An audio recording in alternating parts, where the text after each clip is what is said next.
अस्सलातु वस्सलामु अलैका या रसूलल्लाह व अला आलिका व अस्हाबिका या हबीबल्लाह। प्यारे बच्चों, मेरा नाम वकास अली है। आज हम क्लास 2 की मैथ्स की क्लास में स्ट्रेट एंड कर्व्ड लाइंस का रिवीजन करेंगे, जो कि कल मैंने लेक्चर के तौर पे आपको ऑनलाइन लेक्चर दिया था। उसका आज हम रिवीजन करेंगे ताकि जो बच्चों को कन्फ्यूजन कल रही हो आज वो दूर हो जाए। इसके अलावा कुछ जनरल बातें मैंने इसमें ऐड की हैं, कुछ नए असाइनमेंट्स मैंने इसमें ऐड किए हैं, नई डायग्राम्स ऐड की हैं, कुछ पॉइंट्स ऐड किए हैं। उनको भी हम बगौर पढ़ लेंगे कि अगर कल की पॉइंट से समझ में ना आया हो तो आज एक नई बात से आपको समझ में आ जाए। आइए हम अपने क्लास का आगाज़ करते हैं। अल्हम्दुलिल्लाहि रब्बिल आलमीन वस्सलातु वस्सलामु अला सय्यिदिल मुरसलीन अम्मा बाद फ़अऊज़ु बिल्लाहि मिनश शैतानिर रजीम बिस्मिल्लाहिर रहमानिर रहीम। अस्सलामु अलैकुम व रहमतुल्लाहि व बरकातुहू। इल्म की दुआ। कोई भी इल्म हासिल करने से पहले आप किसी भी क्लास में हो, मैथ, साइंस, कुरान नाज़रा, कुरान हिफ्ज़, इंग्लिश, उर्दू, कोई दर्स, कुछ भी इल्म हासिल करने बैठे हों तो आप ये दुआ पढ़ लीजिए, रब्बि ज़िदनी इल्मा, ए मेरे रब मेरे इल्म में इजाफ़ा फरमा। उससे अल्लाह पाक की ज़ात से ये उम्मीद है कि वो आपको उस इल्म को समझने, उस पे कायम रहने और उसको याद रखने की तौफ़ीक अता फ़रमाएंगे। इस दुआ के साथ साथ हम ये दुआ भी करते हैं कि अल्लाह पाक पूरी उम्मत मुसलमा को हाजिर वबाई मर्ज़ कोरोना से महफूज फ़रमाए और जो इसमें मुब्तला हैं उनको शिफा और सेहतियाबी तंदुरुस्ती अता फ़रमाए। इसके अलावा हर किस्म की आफ़ात व बलियात से हम सब की हिफाजत फ़रमाएँ। इस माह मुबारक के सदक़े हम सब की मग़फ़िरत फ़रमाएँ। आमीन सुम्मा आमीन बिजाह सल्लल्लाहु। आइए अब हम शुरू करते हैं कि अ straight line is the shortest distance between 2 point. 2 point के दरमियान शॉर्ट रास्ता वो क्या है? स्ट्रेट लाइन है। A straight line is the line traced by a point moving in a direction that does not change. Straight line एक ऐसी line है जो एक पॉइंट से शुरू होती है और बिल्कुल सीधी चलती चली जाती है, बिना कहीं मुड़े, बिना अपने डायरेक्शन को चेंज किए। जिस सीध में जा रही है बस वो वहीं जाती रहेगी, ना वो लेफ़्ट मुड़ेगी, ना वो राइट मुड़ेगी, ना वो अप ना डाउन। जहाँ वो जा रही है बस वो वहीं जाती रहेगी। तो उससे आपको क्या मिलेगा? एक स्ट्रेट लाइन मिलेगी। जबकि a curve line is sometimes called a curve. Curve line को सिंपली कर्व भी बोला जाता है। The edge of a circle is not straight and is an example of curve. जैसे कि सर्किल है तो सर्किल का जो एज है यानी ऊपर वाला हिस्सा है, आप देख सकते हैं, वैसे तो सर्किल कंप्लीट ही ले लो आप, लेकिन तो फिर भी जो किनारे की बात की गई है, जो किनारा है वो स्ट्रेट नहीं होता, घुमा हुआ होता है। तो वो क्या है? कर्व की एक एग्जाम्पल है। डायग्राम में मैंने आपको दिखाया हुआ है, ब्लू से स्ट्रेट लाइन बनाई है और कर्व लाइन जो है वो मैंने रेड से ड्रॉ की है। तो इससे आपको वाज़ेह तौर पर फ़र्क मालूम चल जाएगा कि स्ट्रेट लाइन क्या है और कर्व्ड लाइन क्या है। लाइन, लाइन सेगमेंट और रे। लाइन क्या होती है? Line has no beginning point और एंड पॉइंट। लाइन के कोई भी बिगिनिंग, ना तो उसकी शुरुआत होती है से मुराद ये है कि ना हमें ये पता होता है कि वो लाइन शुरू कहाँ से हुई, ना हमें ये पता होता है कि वो लाइन ख़त्म कहाँ हो रही है। इसे कहते हैं line. Imagine it continuing indefinitely in both directions. We can illustrate that by little arrows on both ends.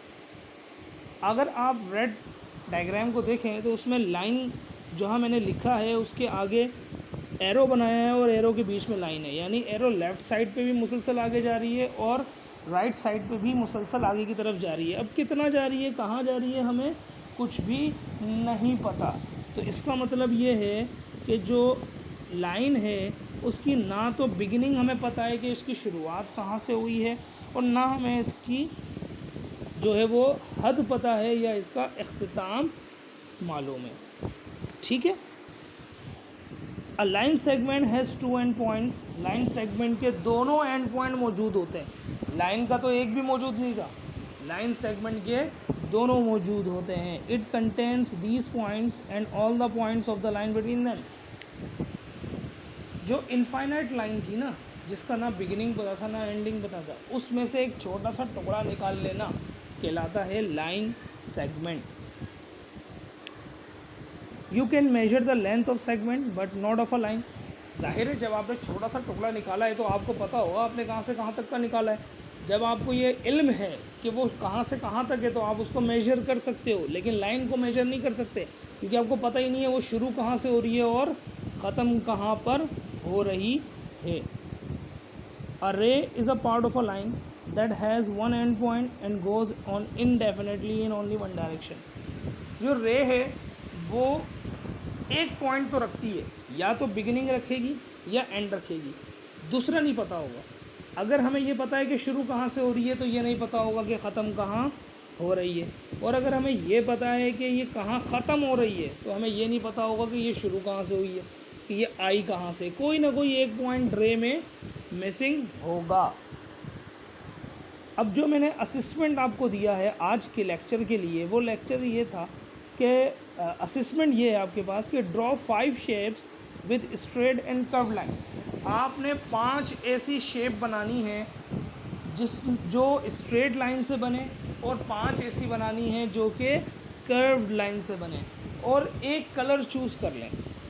Colour choose कर लें कि सर मिसाल के तौर पे ब्लू और ब्लैक, ब्लू और ग्रीन ये स्ट्रेट लाइन वाले शेप हो जाएंगी, और येलो एंड ऑरेंज जो है वो कर्व लाइन वाली। ये मैंने एग्जाम्पल के तौर पे बात की है, बाकी बच्चों को जो कलर पसंद हो, जो खूबसूरती वो चाहें उसमें लाना चाहें वो उस तरीके से ला सकते हैं। मैंने एग्जाम्पल के तौर पे बात की है। 5 आपने शेप बनाई स्ट्रेट लाइन वाली, उन पे मखसूस कलर कर दिया, वो कलर अब कर्व लाइन वाली शेप में इस्तेमाल नहीं होगा। जो कलर कर्व लाइन में आपने डिसाइड कर लिया है वो कलर स्ट्रेट लाइन वाली शेप में इस्तेमाल नहीं होगा। इस तरीके से आप शेप कैसे बनाएंगे? शेप ऐसा नहीं है कि कोई भी टेढ़ी मेढ़ी शेप बना दें, ये बात याद रखिएगा। आपने प्रॉपर ज्योमेट्रिकल शेप बनानी है। अब उसके लिए आप इंटरनेट का सहारा लें, आप बुक का सहारा लें, आप बुक में जाके शेप्स देखें, ज्योमेट्रिकल शेप कौन कौन सी हैं जो कि स्ट्रेट लाइन से बनती हुई दिखाई दे रही हैं, आप उनको ड्रॉ करें अपने पास, और जो कर्व लाइन से बनती हुई दिखाई दे रही हैं उनको ड्रॉ करें। बच्चों की आसानी के लिए मैं हिंट दे देता हूँ आपको कि अगर आप मेरा पिछला लेक्चर दोबारा देखेंगे और सुनेंगे तो आपको वहाँ से ये पाँचों की पाँचों पिक्चर्स मिल जाएंगी बहुत आसानी से। मैंने खुद ही बना के दी हुई हैं, तो आपको कहीं जाने की ज़रूरत ही नहीं पड़ेगी। आप एक काम करें, मेरा पुराना वाला लेक्चर उठाएं जो कि कल का लेक्चर है, आप उसको उठाइए, उसको देखिए, सबसे आखिर के असेसमेंट में जाइए। अगर आपने वो असेसमेंट सॉल्व किया है तो आपको वो लेक्चर दोबारा देखने की ज़रूरत ही नहीं है, क्योंकि मैंने ये कहा था कि उस लेक्चर के अंदर जितनी भी शेप्स हैं वो आप बनाएं, तो वो आपके पास बनी हुई होंगी, तो वहाँ से देख के लिख लें। अगर आपने वो असेसमेंट नहीं किया, एक तो ये गलत बात है, तो आपने वो असेसमेंट भी पूरा करना है और इस असेसमेंट को भी पूरा करना है। जितना जल्दी हो सके बेटा तमाम काम बर वक्त पूरा करें ताकि आप अपनी पढ़ाई के लॉस से बचे रहें। एक और काम मैं आपको यहाँ दे रहा हूँ, यहाँ पर ज़रा देखिए, चंद लाइंस बनाई गई हैं और उसमें लिखा गया है identify if each of the following is straight line, horizontal, vertical और कर्व लाइन। ठीक है, ये मैंने आपको दिखाया।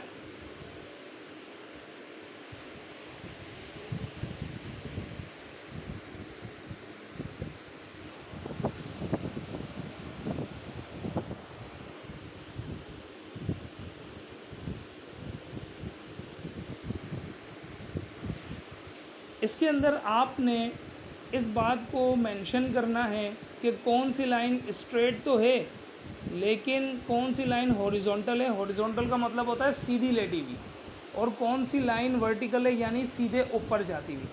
बाकी जिसमें कर्व आ गया वो कर्व लाइन है। स्ट्रेट के अंदर 2 लाइन होती हैं, हॉरिजॉन्टल, वर्टिकल। जो सीधे लेटी हुई है वो स्ट्रेट, जो हॉरिजॉन्टल है, जो ऊपर की तरफ है वो वर्टिकल है। आपने जस्ट इसको आइडेंटिफाई करना है, टिक करना है। इनको ड्रॉ कर लीजिए और इनके ऊपर टिक कर लीजिए। आइडेंटिफाई मीन्स कि आप टिक करते जाएं या लिखते जाएं। नीचे देखें मैंने एक जगह भी बनाई हुई है, इसी तरीके से आप भी इसको अपने पेपर में ड्रॉ कर लें और नीचे जगह छोड़ें लाइन डालकर और उस पर लिखते जाएं। जिसे जो नंबर 1 है वो जस्ट स्ट्रेट लाइन है, ना हॉरिजॉन्टल है ना वर्टिकल है, स्ट्रेट है। लेकिन जो तीसरे नंबर पे बनी हुई है आपके पास वो वर्टिकल है। स्ट्रेट तो है लेकिन वर्टिकल लाइन है, तो आप उस पर क्या लिखेंगे? वर्टिकल। उम्मीद करते हैं बेटा आज का लेक्चर आपको समझ में आया होगा। जज़ाकल्लाहु खैरा। अस्सलातु वस्सलामु अलैका या रसूलल्लाह व अला आलिका व अस्हाबिका या हबीबल्लाह।